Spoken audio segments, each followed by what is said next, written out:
The other day, I was scrolling through Craigslist and came across a post of an abandoned aquarium that comes with a live shark. And this isn't just any shark. According to the listing, this is one of the rarest in the entire world. And just look at this thing. The aquarium is a cloudy mess with water so murky, it's almost impossible to see through. And somehow, there's a live shark living inside. Apparently, the guy's moving and has to rehome him fast. So all he's asking is $20, and that's an insane deal, so we have to save the shark before it's too late. So we got in the car and drove out to meet the seller to pay a whopping 20 bucks for this shark. Let's go see what this tank listing's all about. Oh my goodness gracious. Jesus. This is the biggest tank transformation we're gonna have yet, but I gotta tell you what, I don't know if we're off to a very good start. That water is the dirtiest I think it's ever been. There's so much stuff floating in it, and I'm pretty sure there's actually insects in the water. Yeah, there is. I've seen multiple crickets. This thing looks 10 times worse than it did on the listing, and I have yet to see any life inside of here whatsoever. I really hope whatever's inside of here is alive, because if we can save them, we are gonna build them their dream home. And I can't believe we only paid $20 for this 125-gallon aquarium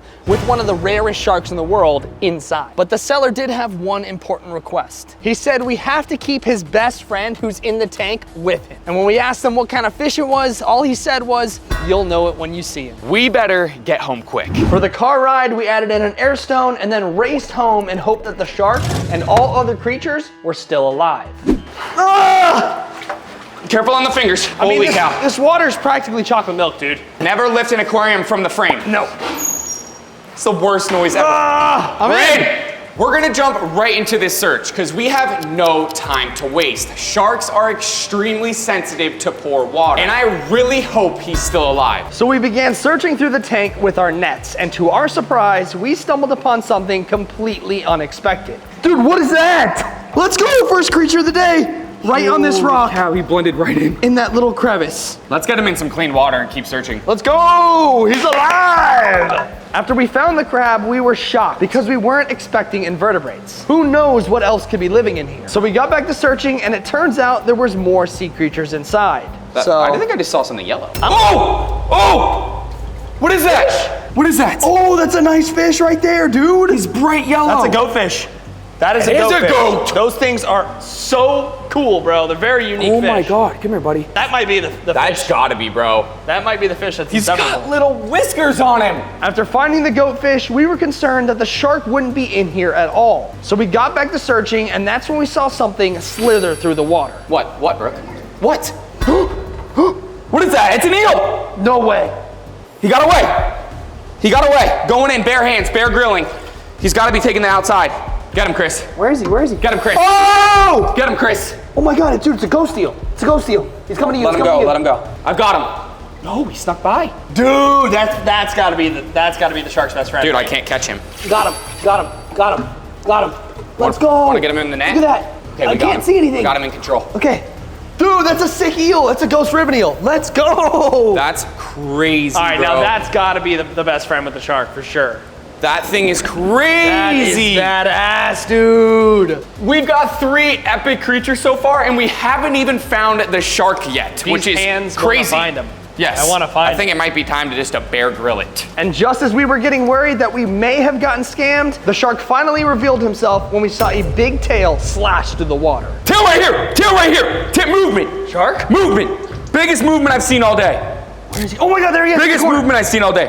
Oh my God! There he is! The epaulette! Let's go! The epaulette shark! We're getting him in the good water. Dude, that thing is sick. Oh my God! Oh my God, it's a freaking epaulette shark! Let's go, dude. That is one of the rarest sharks ever, bro. Oh my God. Look at it, dude. That's insane. Let's go. I want to get a bubbler on this guy literally right away, get some oxygen going in this water, because boy, oh boy, do we have quite the variety of some rare epic fish. Finally, we found the shark. And this isn't just any ordinary shark.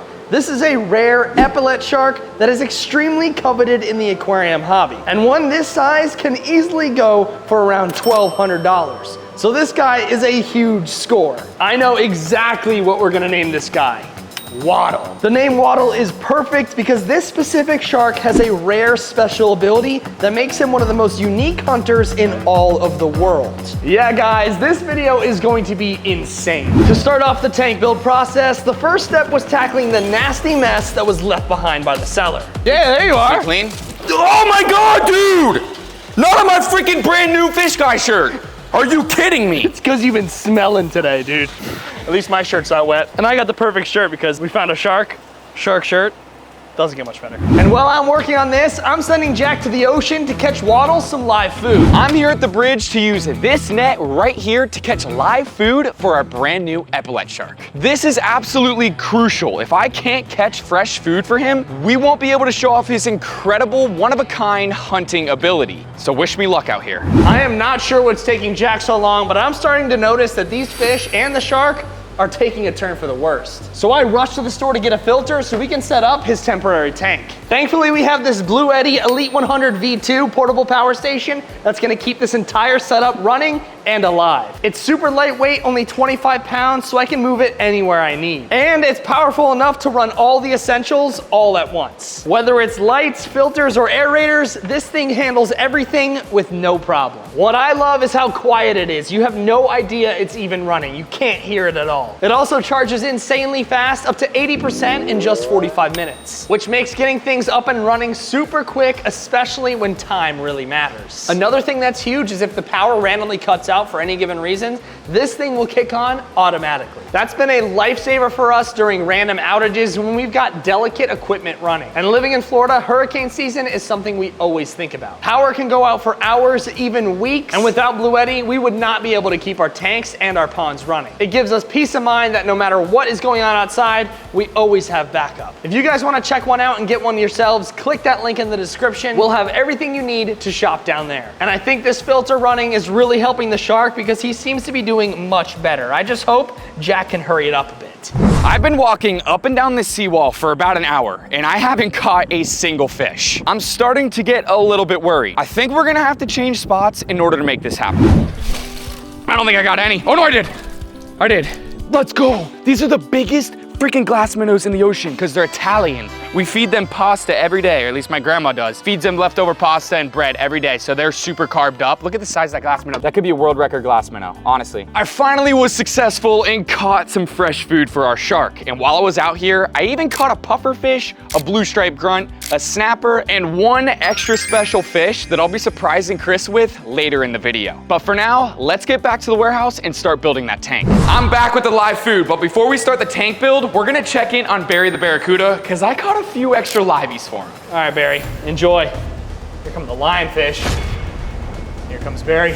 Oh, let's go, dude. Oh, that is so sick. Oh my God, look at the ray. He's going nuts.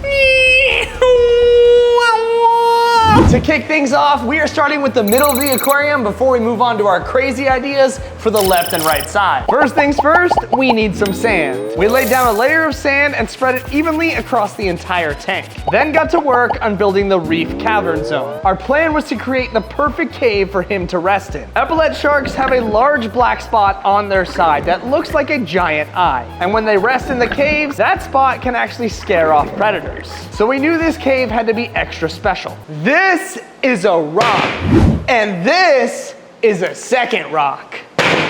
Let's build. Put the goggles on. Rock music, rock music. Rock music, rock. Much better. I feel alive.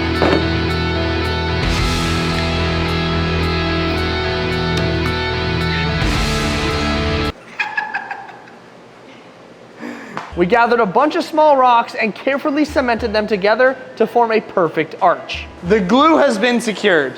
It's time to move the structure. This was 20 rocks. It's now officially 1. You get that side, I get this. This took us about 2 hours to build. You get that side, bro. Okay, just ready? Focus on your side. I got my side. Ready? 3, 2, 1. Okay, lift. Dude! I got it. Okay, this way. I got my side. This way, over here. Dude, you didn't get your side. It's safe to say this glue does not work. Clear for takeoff.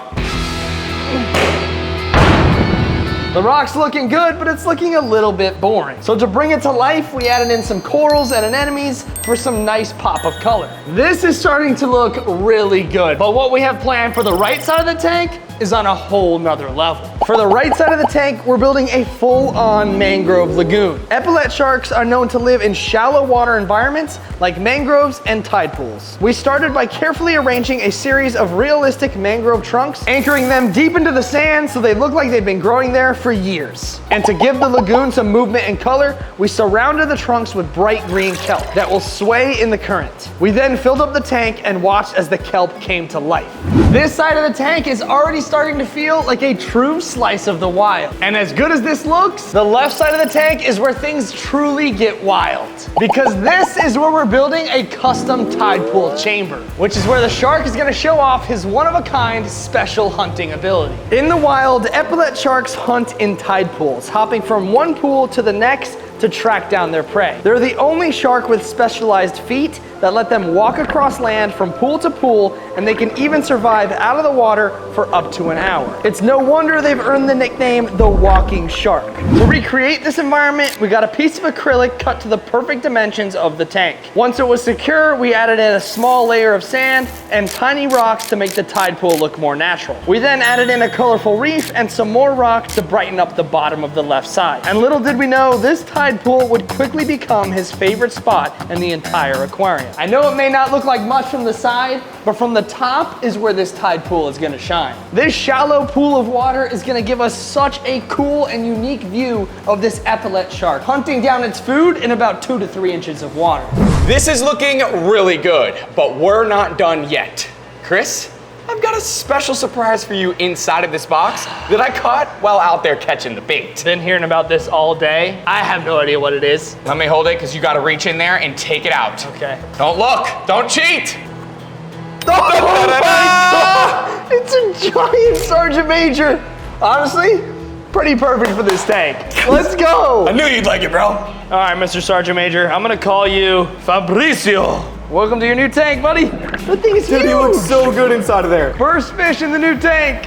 Let's go. It's now finally time to add Waddle into his dream home. But first, we gotta add in our crab, our ghost eel, and our goatfish. Honestly, this crab and I have had some serious bonding time, and I think I love him. All right, Mr. Krabs, go to your rock. Let's go! I don't know what the heck kind of crab that is, but I love them. Next up, our awesome goatfish, who's gonna look great inside this tank. And finally, Waddle's best friend, the ghost eel. Now we're definitely gonna need some names down in the comments for him, so drop them down below and we'll pick the best one. Let's go, that thing is so cool. This is a ghost ribbon eel, and believe it or not, it's the albino morph of the regular ribbon eel. These are really sought after in the aquarium hobby because they are so unique and swim around the tank like ribbons. These eels are super chill, and it's no wonder that he's best friends with an epaulette shark. And now it's finally time to add Waddle into his new aquarium and show off what makes this guy so unique. Here we go, buddy. Here goes Waddle. Is he gonna waddle out? He might waddle out. Here he goes. Let's go! Waddle the epaulette shark! As soon as he swam in, he headed straight for the Mangrove Lagoon. It was the perfect first stop and a great place for him to settle in. Almost immediately, he began exploring his new home, making his way over to the Reef Cave. He seemed to be enjoying every part of the tank so far, but there was still one special area he hadn't discovered yet. The tide pool chamber. Now it's time to put Waddle's special ability to the test with this live glass minnow right here. I'm adding it right inside of the tide pool chamber where we're gonna see his wild instincts in action. Waddle will need to pick up the scent, crawl up to the surface of the water, glide into the tide pool zone, and snatch up his prey, just like he would in the wild. Now let's see if Waddle has what it takes. As of right now, he's really enjoying that kelp forest. But give him some time to smell out that glass minnow. And it didn't take Waddle long. As soon as the scent hit his nose, he immediately began his hunt. At first, Waddle started frantically swimming all around the tank, clearly picking up on something, but not quite sure where it was coming from. He even made it up to the tide pool chamber for a second and then turned around. But then it clicked. He picked up the scent, climbed back up on top of the chamber, and started walking around with those little foot-like fins, scanning the area for food. At one point, he swam right over the minnow, but didn't seem to care. So we switched it up by dropping in a shrimp, and instantly he locked on and swallowed it whole. We added in another one, and boom, he crushed that too. Safe to say, Waddle has officially broken in his new feeding zone, and he is loving it. I can't believe we got this tank and that crazy shark for just $20. And if you thought this video was crazy, in our last video, we flipped 100 rocks in the Florida Keys and found some of the craziest creatures we've ever seen. Click here and go check it out.